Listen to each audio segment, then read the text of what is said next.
নমস্কার বন্ধুরা, আজকে আবারও চলে এসেছি রান্নাঘরে। আজকে আমি নিয়ে এসেছি সয়াবিন। আজকে আমি সয়াবিনের কারি বানাবো। এখানে নিয়েছি ছোট ছোট সয়াবিন, একটু গরম জল দিয়ে ভিজিয়ে দিয়েছি। আর এখানে নিয়েছি আদা রসুনের পেস্ট, একটা ডিম, আর নিয়েছি মটরশুঁটি। আপনাদের কাছে থাকলে ব্যবহার করবেন, না থাকলে করবেন না। এখানে মিক্সির বাটিতে নিয়ে নিয়েছি টমেটো আর পেঁয়াজ, একটা মাঝারি সাইজের পেঁয়াজ আর একটা মাঝারি সাইজের টমেটো।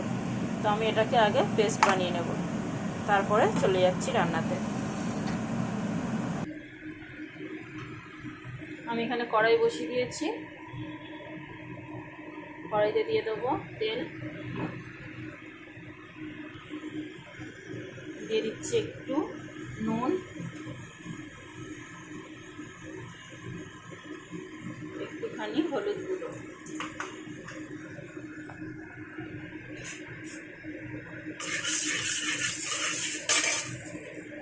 এখন আমি দিয়ে দেবো সয়াবিন।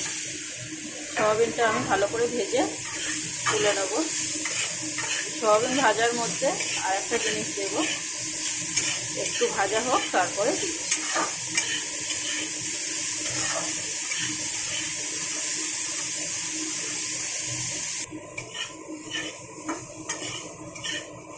আমি এখানে সয়াবিনটা হালকা করে ভেজে নিয়েছি।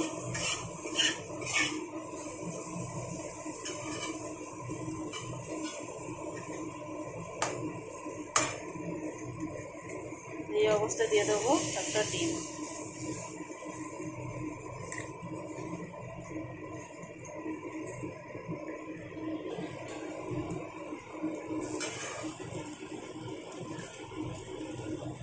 ডিমটার উপরে 1 চিমটি নুন দিয়ে দিলাম। দিয়ে এবার এটাকে খুব সুন্দর করে নাড়াচাড়া করে ভেজে নেব।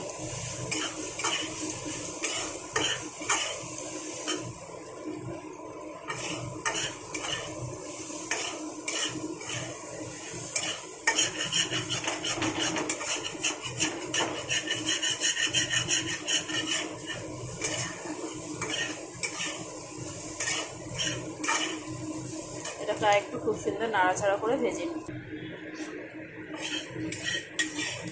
সয়াবিনটা বেশ ভালো করে ভেজে নিয়েছি। এবার এটাকে আমি নামিয়ে নেব। এখন কড়াইতে দিয়ে দিচ্ছি তেল।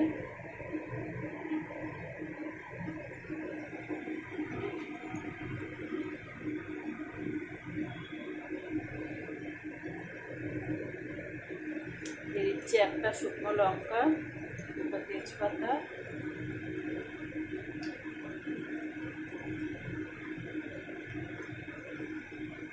আর এখানে দুটো লবঙ্গ, দুটো দারচিনি আর দুটো এলাইচি।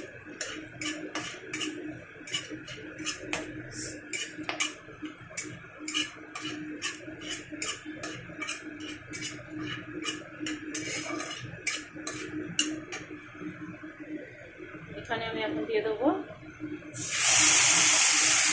পেঁয়াজ আর টমেটোর পেস্টটা।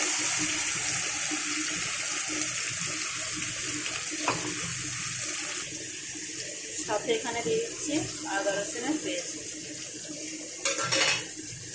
দিয়ে এটাকে খুব সুন্দর করে নাড়াচাড়া করে নেব।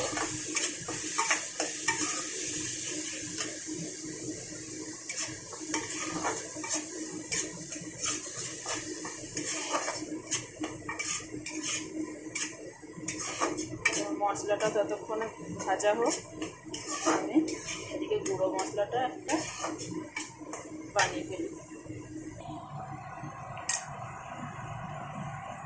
আমি মিক্সির বাটিতে নিয়ে নিচ্ছি লঙ্কার গুঁড়ো, ধনে গুঁড়ো, জিরে গুঁড়ো, হলুদ গুঁড়ো আর স্বাদ মতো নুন। এখন আমি এই বাটিতে একটু জল দিয়ে দিলাম, দিয়ে এটাকে ভালো করে ফেটিয়ে নেব।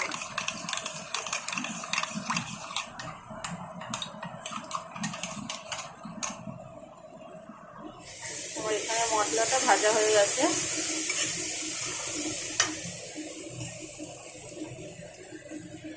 এবার গুঁড়ো মশলাটা সেটা আমি জলে গুললাম, সেটাকে আমি দিয়ে দিলাম।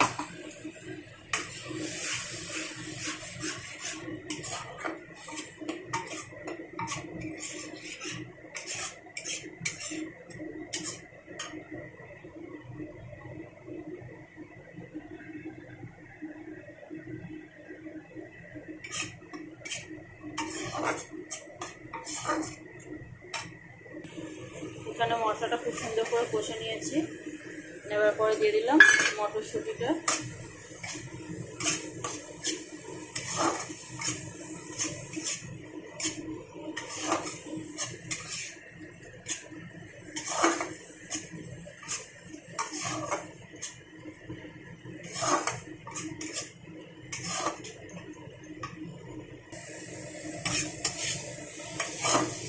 এখানে আমার মশলাটা খুব সুন্দর করে কষানো হয়ে গেছে।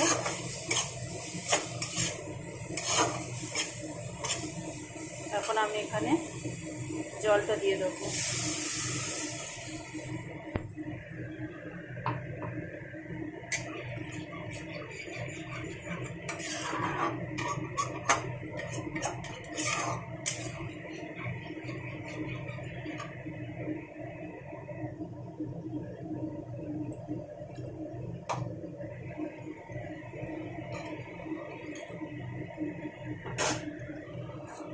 এই অবস্থায় দিয়ে দেবো সয়াবিন, যে সয়াবিন ডিম দিয়ে ভেজে রেখেছিলাম সেটাকে দিয়ে দিলাম।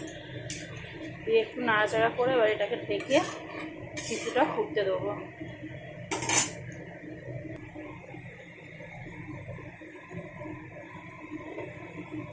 আমার তরকারিটা কিছুক্ষণ ফুটিয়ে নিয়েছি, অল্প সময়ের জন্য ফুটিয়েছি, আর গ্যাসটা একদম লোতে করে দিয়েছিলাম ঢাকা দিয়ে। এই অবস্থাতে আমি দিয়ে দেবো একটু গরম মশলা, একটু চিনি দিয়ে খুব সুন্দর করে নাড়াচাড়া করে আর একটু ঢাকা দিয়ে দেবো। আপনারা যে যেমন গ্রেভি পছন্দ করেন তেমন অবস্থাতে গ্রেভি রাখতে পারেন, অসুবিধা নেই। এবার সয়াবিন তো গ্রেভির ঝোল আর একটু টেনে যাবে, তো আমি আর একটু ঢাকা দিয়ে রান্না করে নেব।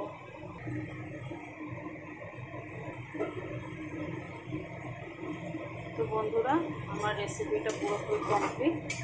আমার সয়াবিনের কারি হয়ে গেছে। তো বন্ধুরা, আজকের রেসিপিটা আমার কেমন লাগলো অবশ্যই একটা লাইক, কমেন্ট, শেয়ার দিয়ে আমাকে জানাবেন। আমার ভিডিওটা দেখার জন্য অবশ্যই আপনাদের অনেক ধন্যবাদ। আমার চ্যানেলটাকে সাবস্ক্রাইব করে আমার পাশে থাকবেন। আমি গ্যাসটাকে অফ করে দিচ্ছি।